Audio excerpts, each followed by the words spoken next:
거룩한 사명을 주신 하나님께 감사합니다. 하나님, 그 사명 이 땅 위에 충성스럽게 감당하는 주의 종들로 살기 원합니다. 그렇게 살겠습니다. 하나님, 나를 통하여 영광 받으시옵소서. 우리 하나님께 감사와 영광의 박수 한번 드리겠습니다. 할렐루야. 그리고 우리의 사명을 다시 한번 새롭게 할 수 있도록 찬양으로 은혜 끼쳐 주신 우리 호산나 찬양대를 위해서 격려의 박수도 한번 해주겠습니다. 감사합니다.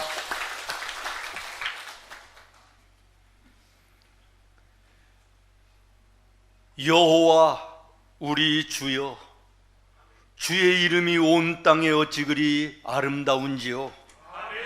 주의 영광이 하늘을 덮었나이다. 다윗은 대자연에 드러난 창조주 하나님의 권능과 영광을 감격과 감사 속에서 찬송하면서 오늘 말씀을 시작합니다.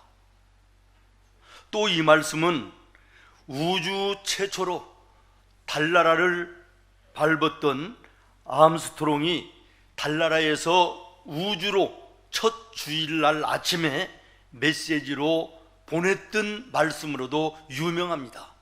여호와 우리 주여, 주의 이름이 온 땅에 어찌 그리 아름다운지요. 주의 영광이 하늘을 덮었나이다. 달나라에서 이 지구를 바라보니까 하나님이 지으신 이 땅이 너무너무 아름다웠다, 그런 이야기죠.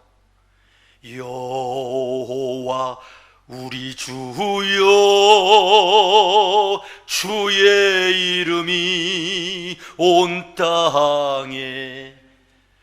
이 찬양도 이 말씀을 곡을 붙여 찬양한 내용인데 얼마나 아름다운 찬양인지 모르겠습니다. 자연을 바라보면 바라볼수록 하나님의 영광과 그 신비로움과 아름다움이 경이롭다라는 것입니다. 오늘 우리는 7월을 지나고 있습니다. 실록의 계절입니다. 지푸르러 우거진 이 대자연을 여러분 바라보면서 어떤 마음을 갖습니까? 하나님이 지으신 이 아름다운 세계가 정말 얼마나 아름답고 풍성한지, 그 하나님께 영광을 돌리는 이런 모습이 오늘 나와 여러분에게 있어야 되지 않겠습니까? 어제 우리 사남전도회가 예수 제자 훈련을 다녀왔는데 그 하나님이 지으신 아름다운 자연을 보면서 하나님께 영광을 돌리고 왔는지 아니면 삼겹살만 구워 먹고 왔는지 모르겠습니다만은 우리 예수 믿는 성도들은 지으신 하나님의 이 땅의 모든 것을 바라보면서 하나님께 영광 돌리는 삶을 살아야 될 것입니다.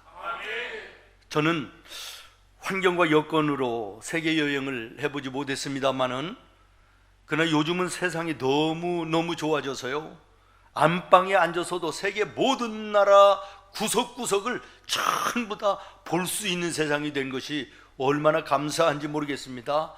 TV를 들으면요, 많은 프로에 세상 모든 나라 구석구석을 보여주는 그런 그 프로그램이 있어서 너무 참 재밌게 보면서 마음으로 느끼는 것이, 이야, 정말 하나님이 지으신 이 세상이 이렇게 아름다울 수가 있나, 말로 표현할 수 없는, 우리 젊은이들 얘기로 빌리면 소름이 돋을 정도의 이 아름다운, 경이로운 이 아름다운 자연, 너무나도 감사해서 창조주 하나님을 찬송하지 않을 수가 없고 그 하나님께 영광을 돌리지 않을 수가 없게 됩니다. 그러나 사랑하는 여러분, 우리는 하나님이 지으신 세상을 바라보면서 하나님께 영광을 돌리지만 하나님은 자녀된 나와 여러분을 통하여 영광 받으시기를 원하시고 또한 영광을 받으신다는 사실을 꼭 기억하시기를 바랍니다. 그러므로 오늘 하나님 나를 바라보시면서 기뻐하실까? 내가 살아가는 삶의 모습들을 보시면서 하나님 나를 기뻐하실까? 마음속에 생각하는 것을 보시고 하나님 나로 인하여 기뻐하실까? 내 입으로 말하는 것, 행동하는 것을 하나님이 보시고 기뻐하시며 영광 받으실까를 우리가 늘 생각하며 사는 것이 우리 그리스도인임을 기억하시기를 바라요. 데소이로의 문답의 첫 번째 질문 우리 잘 알지 않습니까? 사람이 제일 되는 목적이 무엇이냐? 대답이 무엇입니까? 하나님께 영광을 돌리는 것입니다. 그렇습니다. 오늘 나와 여러분은 하나님께 영광 돌리는 삶이 되어야 되고, 그 영광을 받으신 하나님께서 또한 우리를 영광스럽게 하사 이 땅을 복되고 아름다운 인생으로 인도하여 주시는 것입니다. 오늘 본문의 4절부터 9절 말씀을 눈으로 한번 쭉 한번 보십시오. 하나님께서는 사람을 통해서 영광을 받으신다라고 하는 내용인 것입니다. 특별히 4절부터 5절을 같이 한번 읽어보실까요? 4절, 5절 시작. 사람이 무엇이기에 주께서 그를 생각하시며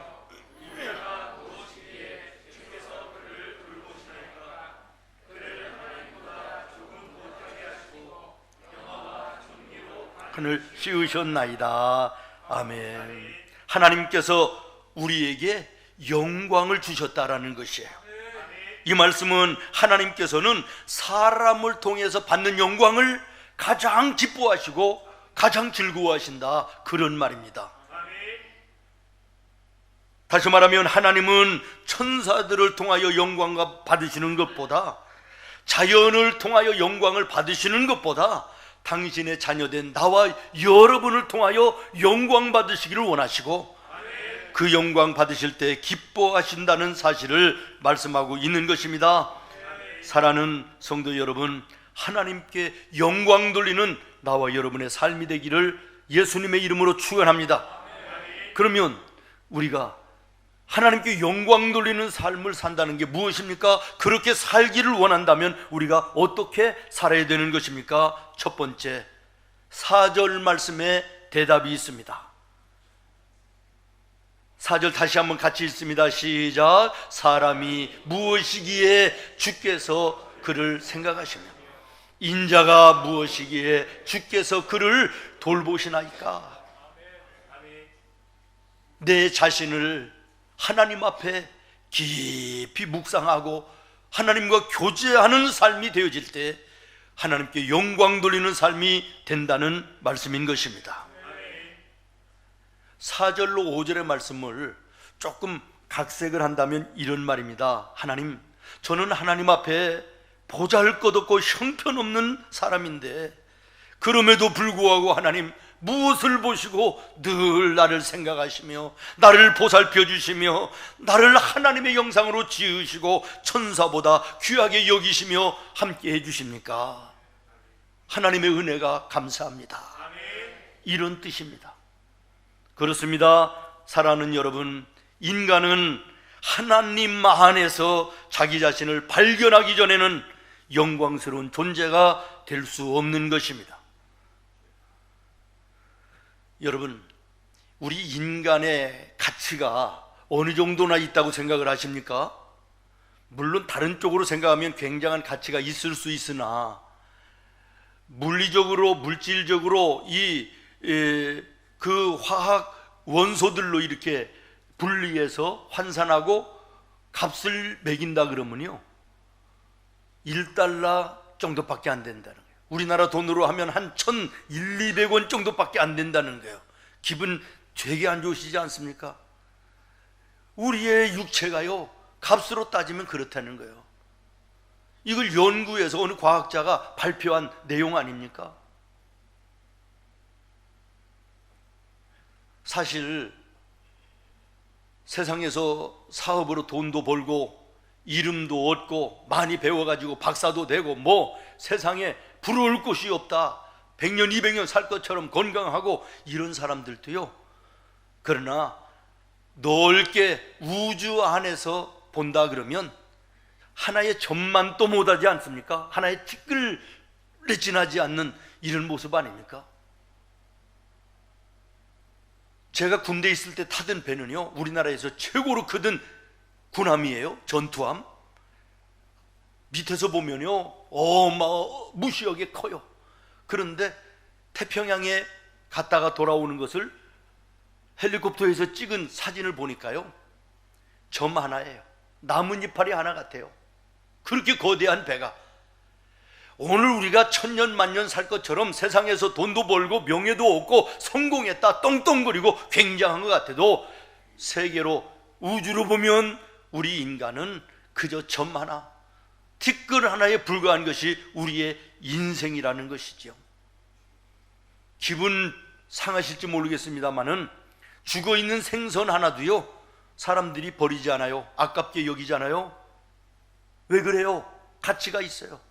요리를 하면 맛있는 요리가 되기 때문에 그래요. 그러나 죄송합니다마는 죽은 시체를, 우리 사람의 시체를, 송장을 누가 그렇게 귀하게 여깁니까? 심지어는 살아있는 사람도 아버지가, 어머니가 부모의 역할을 제대로 못했으니까 나는 부모로 용납할 수 없습니다, 돌아가시든지 살든지 우리는 관여하지 않습니다 라고 포기하는 이 자녀들을 저는 지난 주일 보면서 너무너무 가슴이 아팠습니다. 오늘 우리 인간의 존재가요 이런 존재예요.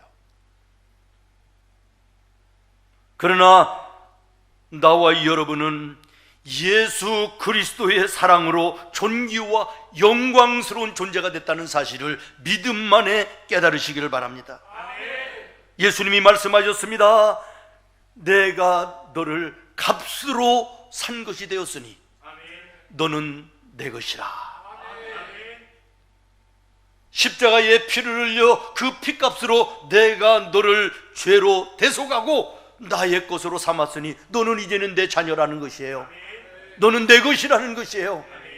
오늘 가지고 있는 이런 물건 값어치가 별로 나가지 않지만 이것이 이순신 장군이 썼다든지 세종대왕이 썼다든지 이런 물건이라면 그 가치는 굉장히 달라지는 것처럼, 나 혼자 있을 때는 가치 없는, 세상으로 보면 티끌에 지나지 않는 점 하나에 불과한 인생이라 할지라도 내가 하나님의 것이라면, 내가 예수님의 것이라면 그 창조주 하나님 때문에, 우리의 구주 예수님 때문에 우리는 존귀한 자가 되는 것입니다. 가치 있는 인생이 되는 것입니다.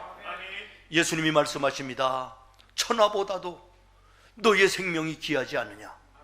너의 생명을 천하를 주고도 바꿀 수 있느냐? 너는 존귀한 자라. 그렇습니다. 사랑하는 여러분, 오늘 나와 여러분은 예수 안에 존귀한 자임을 기억하시기를 바라고, 이 존귀함으로 하나님께 영광 돌리는 삶을 살아야 될 줄로 믿습니다.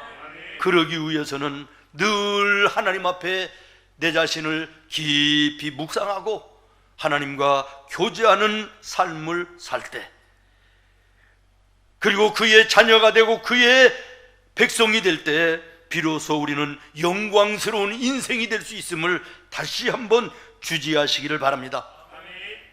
탕자가 언제 영광을 회복했습니까? 돈을 많이 가지고 나가서 떵떵거리고 즐기며 놀 때, 그때입니까? 아니면 많은 친구들이 휩싸여서 즐겁게 잔치하고 흥청망청 살 때에 회복됐습니까? 아버지 안에서 자기의 존재를 발견할 때 그는 영광을 회복한 줄로 믿으시기를 바랍니다.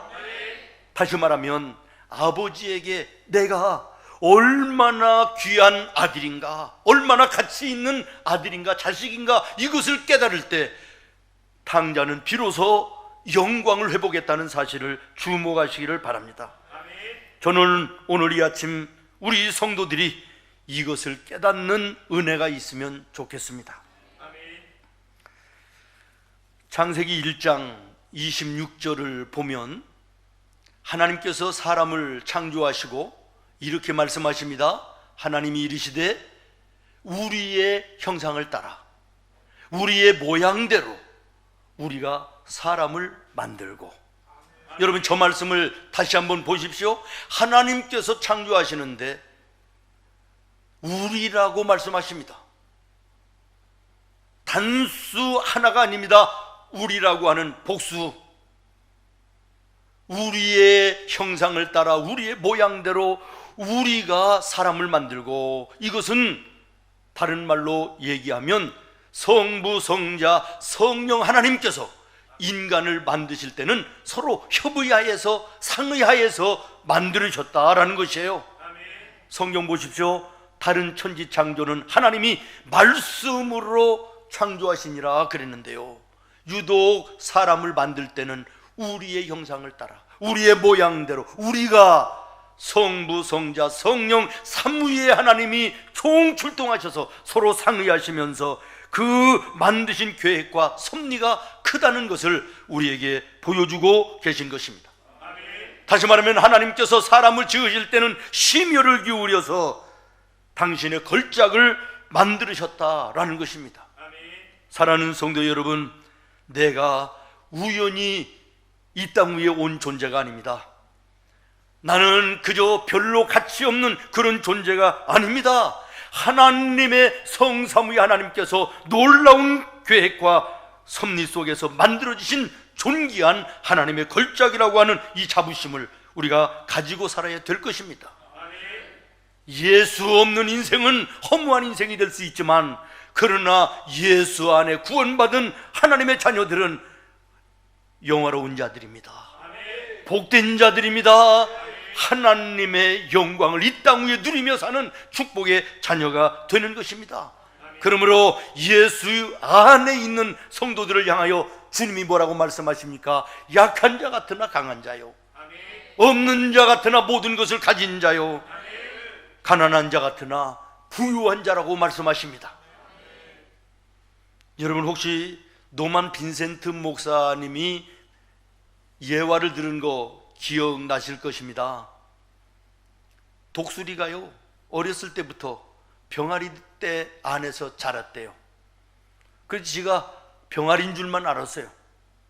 그런데 어느 날 하늘을 보니까 독수리 한 마리가 창궁을 향하여 힘차게 솟아오르는데 너무너무 힘차고 멋있는 거예요. 이야, 나도 저런 독수리가 됐으면 좋겠다 그랬는데, 어깨에, 아니 날개에 힘이 들어가면서 움직이게 되면서 자기도 모르게 떠오르는 거예요. 창궁을 향하여 솟아오르면서, 아, 내가 지금까지는 병아리들 속에 살아서 병아리인 줄 알았더니 나는 독수리였구나 깨달았다라는 거예요. 여러분, 세상 속에 살면서 예수 없는 세상 사람들과 똑같은 사람으로 여기면서 살아왔습니까? 아닙니다. 오늘 나와 여러분에게 예수 그리스도가 계십니다. 그러므로 오늘 우리는 하나님의 자녀인 것입니다. 하나님의 백성인 것입니다. 하나님의 영광을 이 땅에 누릴 수 있는 자격자요, 하나님의 영광을 하나님께 돌려드릴 수 있는 복된 인생임을 기억하시기를 바랍니다. 다음 성도 여러분, 영광스러운 인생을 살기를 원한다면 두 번째는 따라하겠습니다. 주의 이름을 부르며 사는 겁니다. 주님의 이름을 부르며 사는 자. 오늘 본문 1절 말씀, 여호와 우리 주여 주의 이름이로 시작합니다. 그리고 주목해서 보십시오. 마지막 끝나는 9절 말씀에도 똑같이 끝납니다. 여호와 우리 주여 주의 이름이 온 땅이 어찌 그리 아름다운지요. 처음과 끝이 같습니다. 여호와 하나님의 이름을 부르고 시작해서 여호와 하나님의 이름을 부르면서 끝나는 것입니다. 그렇습니다. 오늘 나와 여러분의 인생이 은혜로 풍성하고 하나님께 영광 돌리는 삶을 살 수 있는 비결이 여호와 하나님의 이름을 부르는 것입니다. 이사야서 55장에 이렇게 말합니다. 너희는 여호와를 만날 만한 때에 찾으라. 가까이 계실 때에 그를 어떻게 하라? 부르라. 부르라. 로마서 10장입니다. 주의 이름을 부르는 자는 구원을 받으리라. 여러분, 이름을 주신 이유가 뭘까요? 하나님이라고 하는, 여호와라고 하는 이름을 우리에게 주신 이유가 뭘까요? 그 이름을 부르라는 것입니다. 여호와 나의 주여. 날마다 매 순간마다 우리의 입에서 여호와 하나님의 이름을 부르는 복된 우리 성도들 되기를 바랍니다. 여러분, 여호와 하나님 이름을 부르는 거 돈 들어갑니까? 힘들고 피곤합니까? 그것도 못합니까? 여호와 하나님의 이름을 부르며 사는 자는 하나님이 함께 하신다는데, 하나님이 영광을 받으신다는데, 하나님의 영광을 이 땅에 누리며 살게 해주신다는데, 그 하나님의 이름을 왜 부르지 못하고 사십니까? 물론 아닌 경우도 있지만은 불러도 실증나지 않는 이름이 있습니다. 어머니, 엄마라고 하는 이름이에요. 저는 거의 매일 밤 9시 되면 교회의 모든 불 끄고 문 잠그고 방송실에 음악 끄고 이제 교회를 돌아봅니다. 그래서 2층으로 이제 올라가게 되는데요, 2층 올라가다가 보면 계단 옆에 제가 젊은 날 목사 안수 받을 때 단체 사진 찍은 사진이 있어요. 거기 맨 앞줄에 가운데에 우리 어머니가 한복을 입으시고 인자한 얼굴로 막내 아들 목사 된 것을 축하하면서 앉아 계신 그 모습을 올라가면서 내려오면서 봐요. 그러면서 제가 마음으로 부르지요. 어머니. 사실 여러분 앞에 서니까 어머니 그러지 실제로는 엄마 이렇게 부릅니다. 나이가 70이 다 됐는데 좀 징그럽지만 엄마 이러고 부르면요, 그 어린 시절 어머니의 손잡고 또는 어머니의 품 안에 안겨있던 그 따뜻한 체온이 내게 느껴져 오는 것 같아요. 얼마나 따뜻하고 포근하고 얼마나 감사한지. 어머니의 얼굴을 보면, 어머니의 이름을 부르면 마음이 두근거리기도 하고 벅차기도 하고 그렇습니다. 오늘 본문에 나오는 다윗이 아마 여호와 우리 주여, 여호와 하나님의 이름을 부르면서 하나님의 그 체온을, 따뜻한 사랑의 체온을 느끼지 않았을까, 이런 생각을 하는 것입니다.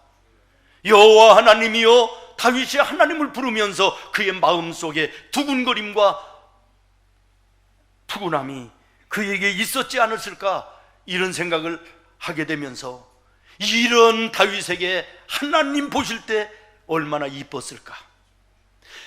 그 사랑하는 마음을 가지고 하나님의 이름을 부르는 다윗을 하나님께서 은혜 주시지 않았겠나, 사랑해 주시지 않았겠나. 그를 이스라엘에서 높여주시고 왕 중의 왕으로 높이 세우시는 이런 은혜를 베푸시지 않을 수가 없으셨겠다라고 하는 이런 생각을 가지면서 은혜를 받게 되었습니다.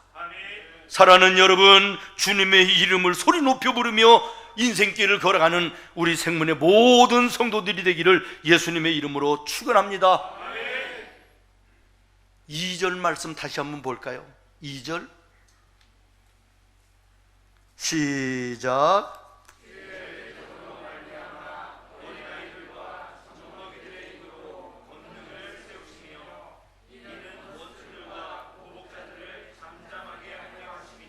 아멘. 무슨 말씀이냐면요, 젖먹이 어린 아이라 할지라도 주의 이름을 부르기만 하면 하나님은 그를 통해서도 대적을 물리치시며 원수들을 꺾고 그 앞에 잠잠하게 하신다라는 것이에요. 대표적인 인물이 다윗 아닙니까? 이 다윗이 어린 시절, 우리가 잘 아는 골리앗과의 싸움 전쟁터에 조그마한 어린아이 꼬맹이가 물맷돌 하나 들고 그 거대한 골리앗 앞에 우뚝 섭니다.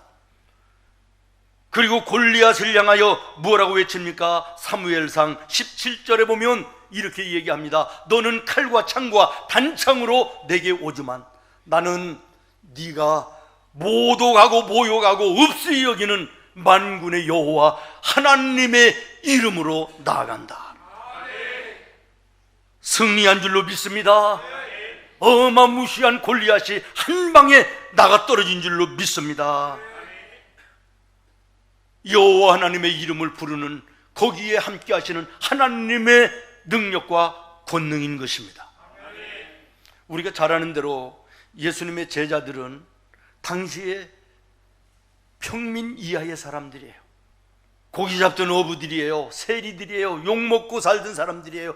다시 말하면 사람들이 별로 가치 있게 여기지 않고 천대하고 천시하고 무시해봤던 그런 사람들이에요. 그러나 그들이 예수님의 이름을 부를 때 예수님이 함께 하심으로 가는 곳마다 생명의 역사가 일어났습니다.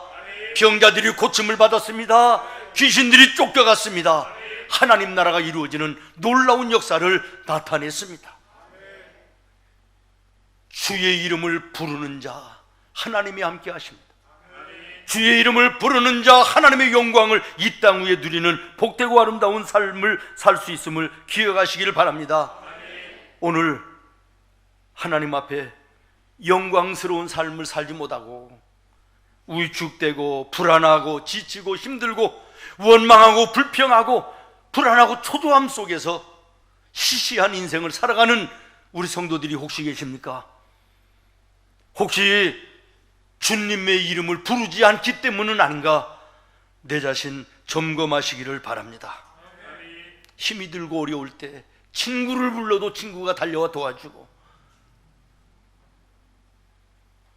부모님을 부르면 부모님이 맨발로 달려와 도와주시는데, 하물며 인생길 힘들고 지쳤을 때 하나님 부르면 하나님 우리를 외면하시겠습니까?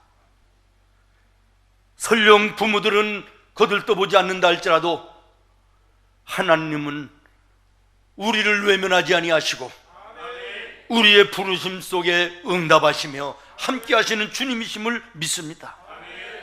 주님을 부르는 자에게 4절 말씀에 보면 돌보아 주신다라고 말합니다. 5절 말씀은 무엇을 말하는 것입니까? 존귀하게 여겨주겠다라는 것입니다. 날마다의 삶 속에서 주님의 이름을 부르며 살아 하나님의 돌보심을 받고 존귀하심을 받는 나와 여러분의 복된 삶 되기를 예수님의 이름으로 축원합니다. 마지막으로 영광스러운 인생을 살기를 원한다면 다스리며 사시기를 바랍니다. 6절부터 7절을 다시 한번 같이 읽습니다. 시작. 주의 손으로 만드신 것을 다스리게 하시고 만물을 그 발 아래 두셨으니 8절까지 있습니다.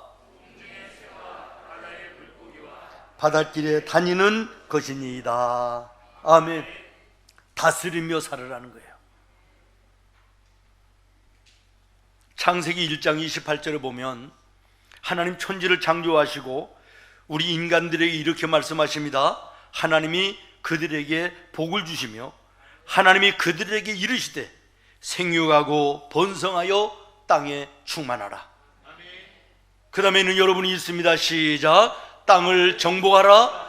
바다의 물고기와 하늘의 새와 땅에 움직이는 모든 생물을. 아멘. 하나님 천지를 창조하시고 우리들에게 명령하십니다. 이 모든 것을 너희에게 위임하니 다스리며 살아라. 그렇습니다. 하나님은 우리에게 세상을 다스리며 사는 권세를 주셨습니다. 하나님의 영광은 우리가 하나님께서 주신 이 대자연과 세상을 잘 다스리며 살 때 우리를 통하여 영광을 받으시는 것이고 또한 우리의 삶이 영광스러운 삶이 되는 것입니다.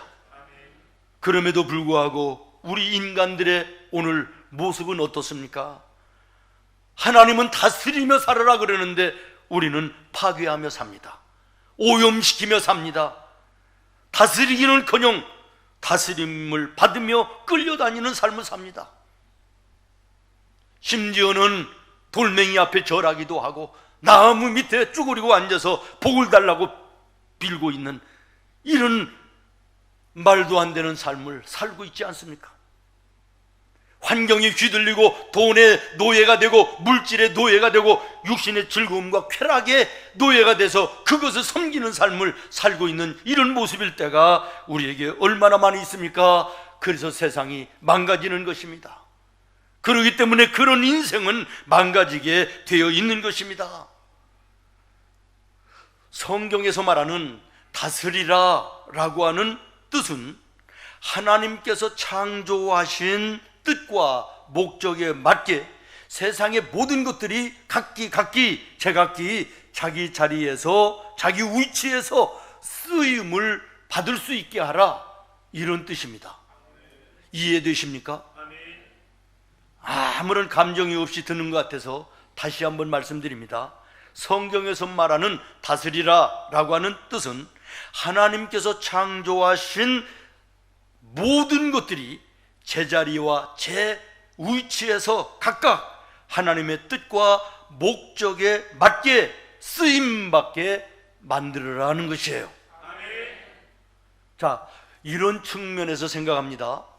이런 측면에서 생각을 해보면 개발이라고 하는 이름으로 산을 무너뜨려 내리고 물길을 억지로 돌리고 지도를 바꾸는 행위, 이거 결코 맞는 말이 아니다라는 것이에요. 땅에서 밖에서 살아야 될 짐승들이 집 안으로 들어오고, 그리고 사람보다 더 귀한 대접을 받는 이 삶의 생태의 모습도 바람직한 모습이 아닌 것입니다. 다스리는 모습이 아닌 것입니다. 가정에서도 자녀들이 부모 위에 있어서 요즘에는 자녀들이 우상이라 부모들은 뒤로 가고 자녀들만 높이는 이런 가정, 진정한 다스림이 있는 가정이 아닙니다. 학교에서도 마찬가지입니다. 학교에서 잘못 비틀어 내려가는 학생을 선생님이 제재하면 요즘에는 대들고 사진을 찍고 동영상을 찍어 고발을 한다고 합니다. 고발을 당할지라도 잘못된 제자를 바로 잡는 것이 이게 다스림인 것이에요. 성도들이 시험에 들지라도 잘못 신앙생활하는 것이 있다면 지적하고 징계하고 바로 잡아주는 것이, 이것이 진정한 목회자요 교회요 다스림인 것입니다. 이 다스림이 오늘 이 시대에 무너졌습니다. 사라져버렸습니다. 그러니 세상이 혼돈스럽고 어두운 것입니다. 저는 오늘 우리 생문의 모든 가족들이 하나님 앞에 은혜로 풍성한 삶을 이 땅 위에 살기를 원합니다. 그러기를 원한다면 첫 번째, 하나님 앞에 늘 내 자신을 살피고 그리고 하나님과 묵상하며 교제하는 삶을 사시기를 바랍니다. 두 번째, 언제나 어디서나 주의 이름을 높이 부르며 사시는 우리 성도들이 되기를 바랍니다. 세 번째, 하나님이 주신 이 땅의 모든 것들을, 우리에게 맡기신 모든 것들을 잘 다스리며 살 수 있는 우리 성도들 되기를 예수님의 이름으로 축원합니다. 기도하겠습니다. 주님,